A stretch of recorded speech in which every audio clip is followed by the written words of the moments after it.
নারী চিকিৎসকের হিজাব টেনে নামানোর ঘটনায় তোপের মুখে পড়েছেন ভারতের বিহার রাজ্যের মুখ্যমন্ত্রী নীতিশ কুমার। তার বিরুদ্ধে পাকিস্তানেও তীব্র ক্ষোভ দেখা দিয়েছে। আর এমন ঘটনায় চরম আপত্তিকর এবং মন্তব্য করেছে পাকিস্তানের স্বরাষ্ট্র মন্ত্রণালয়ও। সম্প্রতি ভারতের বিহার রাজ্যে এক অনুষ্ঠানে নবনিযুক্ত আয়ুষ চিকিৎসকের হাতে নিয়োগপত্র তুলে দেন রাজ্যের মুখ্যমন্ত্রী নীতিশ কুমার। তবে বিপত্তি বাধে এক মুসলিম নারীর হিজাব টেনে নামানোর পর। সামাজিক যোগাযোগ মাধ্যমে ছড়িয়ে পড়া ভিডিওতে দেখা যায় হাতে একটি নথি নিয়ে কয়েকজন কর্মকর্তার পাশে দাঁড়িয়ে নীতিশ কুমার ওই চিকিৎসকের পোশাকের দিকে ইশারা করেন এবং তাকে সেটি খুলতে বলেন। ওই নারীর প্রতিক্রিয়া জানানোর আগেই নীতিশ কুমার হাত বাড়িয়ে তার নিকাব টেনে নামান। পদ্মা সেতু, মেট্রো রেল এবং এলিভেটেড এক্সপ্রেসওয়ে নির্মাণের গর্বিত অংশীদার বসুন্ধরা সিমেন্ট।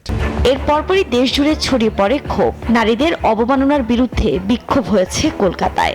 একে নারীর মর্যাদা ও ধর্মীয় স্বাধীনতার লঙ্ঘন বলে আখ্যা দিয়েছে বিরোধী দলগুলো। ক্ষোভ ছড়িয়ে পড়েছে পাকিস্তানেও। নীতিশের এমন কর্মকাণ্ড অত্যন্ত আপত্তিকর অভিযোগ ইসলামাবাদের।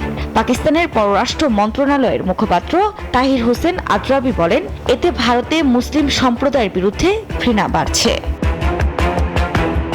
আফরিন মৌ, নিউজ 24।